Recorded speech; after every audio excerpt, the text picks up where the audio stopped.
স্নেহের ছাত্রছাত্রী, আমি দীপান্বিতা ম্যাডাম। আমার ইউটিউব চ্যানেল দীপাস টিচিংয়ে তোমাদের সবাইকে স্বাগত। আজকে আলোচনা করব খাদ্য স্তর অর্থাৎ কনসেপ্ট অফ ট্রফিক লেভেল। তোমরা যারা থার্ড সেমিস্টার দেবে তাদের জন্য জীবমণ্ডল চ্যাপ্টার থেকে যে কনসেপ্ট ক্লিয়ারের ক্লাস পরপর চলছে, আজকে সেখানে খাদ্য স্তর আলোচনা করা হবে। শুধু জীবমণ্ডল নয়, এর আগে যে 4টে চ্যাপ্টার আছে সেখান থেকেও সমস্ত কনসেপ্ট ক্লিয়ারের ক্লাস হয়েছে এবং এমসিকিউ সমস্ত প্রকারের আলোচনা করা হয়েছে। তো এখন যেটা চলছে সেটা হচ্ছে জীবমণ্ডল থেকে কনসেপ্ট ক্লিয়ারের ক্লাস। সেখানে তোমাদেরকে জানাবো কনসেপ্ট অফ ট্রফিক লেভেল বা খাদ্য স্তর। আমরা জানি কি যে সূর্য সমস্ত শক্তির উৎস। এই সৌরশক্তিকে আমরা প্রাণীরা সরাসরি ধারণ করতে পারি না। প্রথমে আসে উৎপাদক বা সবুজ উদ্ভিদের দেহে। আমরা সবুজ উদ্ভিদ মারফত এই খাদ্য এবং শক্তি গ্রহণ করে থাকি। এটা তোমরা জীবন বিজ্ঞানেও পড়েছো বা ছোটবেলা থেকেই পড়ে আসছো। এখানে তোমাদের যে এমসিকিউ আসবে, এখানে চিত্রভিত্তিক যদি এমসিকিউ আসে তখন এই রকম খানিকটা আসতে পারে। দেখো, এখানে সৌরশক্তি সেটা সরাসরি কে গ্রহণ করছে? উৎপাদক। আর এখানে একটা সার্কেল দেওয়া আছে, সেখানে খাদ্য অর্থাৎ খাদ্যটা সরাসরি উৎপাদন করতে পারছে সবুজ উদ্ভিদ। আমরা কিন্তু নিজেদের দেহে খাদ্য নিজেরা তৈরি করতে পারি না। আমরা খাদ্যের ব্যাপারে সবুজ উদ্ভিদের উপর নির্ভরশীল। আমরা খাদ্যটাকে পরিপাক ক্রিয়ার মাধ্যমে শক্তিতে রূপান্তর করি এবং সেই শক্তি বিভিন্ন কাজে লাগাই। এবার উৎপাদক থেকে তৃণভোজী, যারা সরাসরি ঘাস বা সবুজ উদ্ভিদকে ভক্ষণ করে, তাদের শক্তি এবং তাদের যে বেঁচে থাকার জন্য যে প্রয়োজনীয় রসদ সেটা জোগাড় করে, সেটা হচ্ছে সবুজ উদ্ভিদ থেকে।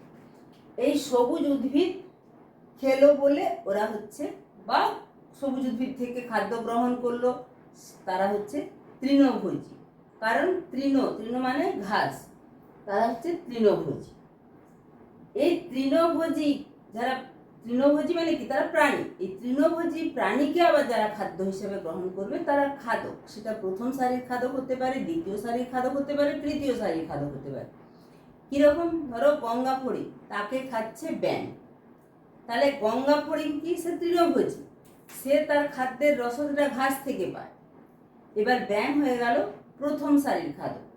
বা আমরা যদি গঙ্গা ফড়িংকে প্রথম সারির খাদক বলি, কারণ গঙ্গা ফড়িংও খাদক, তাহলে ব্যাঙ হলো দ্বিতীয় সারির খাদক। তোমার ছবিতে যেরকম থাকবে তোমাকে সেরকম উত্তর দিতে হবে। ব্যাঙকে কে খায়? সাপ। তাহলে সাপ তার পরবর্তী স্তরের খাদক। আবার এই ব্যাঙ, সাপ, গঙ্গা ফড়িং সবগুলোকেই খেতে পারে কে? বাজপাখি। তারা হচ্ছে সর্বোচ্চ খাদক। এবার এখানে তো খাদকের প্রথম, দ্বিতীয়, তৃতীয় শ্রেণীর খাদক গেল, কিন্তু আমরা প্রাণীদের মধ্যে শুধুমাত্র মানুষ, আমরা কিন্তু সমস্ত প্রকার এই যে খাদক, প্রথম সারির খাদক, দ্বিতীয় সারির খাদক, সমস্ত প্রকার খাদককে খেয়ে থাকি এবং সবুজ উদ্ভিদকেও খেয়ে থাকি মানে সেটা রান্না করে হতে পারে, কাঁচা হতে পারে, কিন্তু আমরা ওই খাদ্যগুলো থেকে নিজেদের জীবনের রসদ পাই। তাই আমরা অর্থাৎ মানুষ যেহেতু সমস্ত স্তরের খাদককে এবং উৎপাদককে গ্রহণ করে শক্তি সংগ্রহ করি, জীবনে বেঁচে থাকার রসদ পাই, তাই আমরা হচ্ছি সর্বভুক। এই সর্বভুক শুধু আমরা মানুষেরা এরকম নয়, শুনলে অবাক হবে যে মানুষ এবং বিভিন্ন ব্যাকটেরিয়ার ছত্রাক, এই আমরা সবাই অর্থাৎ মানুষ, বিভিন্ন ব্যাকটেরিয়া এবং ছত্রাক পড়ছে সর্বভুকের পর্যায়ে। এটাও তোমরা পড়ে এসেছো। যদি তোমরা 9-এ যেটা জীববিজ্ঞানে পড়েছিলে, 9-এ বা 10-এ থাকবে, এটা যদি তোমাদের মনে না থেকে থাকে তাহলে একদম ক্লিয়ার করে নেওয়ার ব্যাপার। আর যেটা বলবো সেটা হচ্ছে তোমাদের যে ডায়াগ্রাম বা চিত্রভিত্তিক প্রশ্ন থাকে, সেখানে কোনো একটা, এখানে ধরো উৎপাদকের কিছু ঘাস বা গাছপালার ছবি দেওয়া আছে, এখানে হরিণ বা গঙ্গা ফড়িং বা ছাগল এরকম কিছু ছবি দেওয়া আছে, এখানে ব্যাঙ বা সাপের কিছু ছবি দেওয়া আছে, আর এখানে সর্বোচ্চ শ্রেণীর খাদক হয়তো বাজপাখি। এবার এখানে বললাম সবগুলোই ছবি দেওয়া আছে, কিন্তু এইখানে একটা জায়গাতে গিয়ে কোনো ছবি নেই, এইখানে কোনো ছবি নেই, একটা ইন্টারোগেশন মার্ক। তাহলে তুমি নিশ্চয়ই ওখানে বসাতে পারবে যে ওখানে তৃণভোজী, এবং সেখানে তৃণভোজীর মধ্যে তোমার অপশন থাকবে 4টে। তোমরা ফার্স্ট সেমিস্টার দিয়েছো, সেই অপশনগুলোর মধ্যে তোমাকে খুঁজে নিতে হবে যে কোনটা তৃণভোজী, এবং তুমি সেখানে যে এ বি সি ডি ঘর করা থাকবে। তো যেখানে ধরো গঙ্গা হরিণ বা হরিণ বা ছাগল এরকম একটাই অপশন থাকবে, কারণ তৃণভোজী তুমি বসাবে, বাকিগুলো কিন্তু হয় মাংসাশী, নয় সর্বভুক, নয় উৎপাদকের নাম থাকবে। তো যেখানে ওই তৃণভোজী হরিণ ছাগল ইত্যাদি থাকবে সেই গোলটাকে তোমাকে পুরোটা পূরণ করে, সার্কেলটা পূরণ করে, তোমরা জানো ফার্স্ট সেমিস্টারে যেভাবে পরীক্ষা দিয়েছো, আমি আবারও ওই মার্কশিট নিয়ে এসে তোমরা কীভাবে পরীক্ষা দেবে সেটা দেখাবো। যাই হোক, এটা গেল প্রথম যে খাদ্যস্তর সবুজ উদ্ভিদ, দ্বিতীয় খাদ্যস্তর এখানে তৃণভোজী প্রাণী, তৃতীয় খাদ্যস্তর হচ্ছে মাংসাশী প্রাণী, এবং সর্বভুক হচ্ছে মানুষ, বিভিন্ন ব্যাকটেরিয়া, ছত্রাক।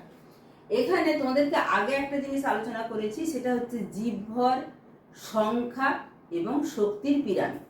আমরা যদি দেখি তাহলে জীবভর অর্থাৎ এখানে যে জীবদেহের, যেটা বলছে কি যে কোনো নির্দিষ্ট অঞ্চলে যে সজীব পদার্থ রয়েছে তার যে শুষ্ক ভর বা ড্রাই মাস তাকে জীবভর বলে। অর্থাৎ টোটাল যে মাস বা ভলিউম সেটা সবসময় উৎপাদক স্তরে বেশি, এবং সংখ্যাও উৎপাদক স্তরে বেশি, শক্তির পরিমাণও, যেটা সূর্য থেকে তারা সরাসরি নিচ্ছে, শক্তির পরিমাণও বেশি।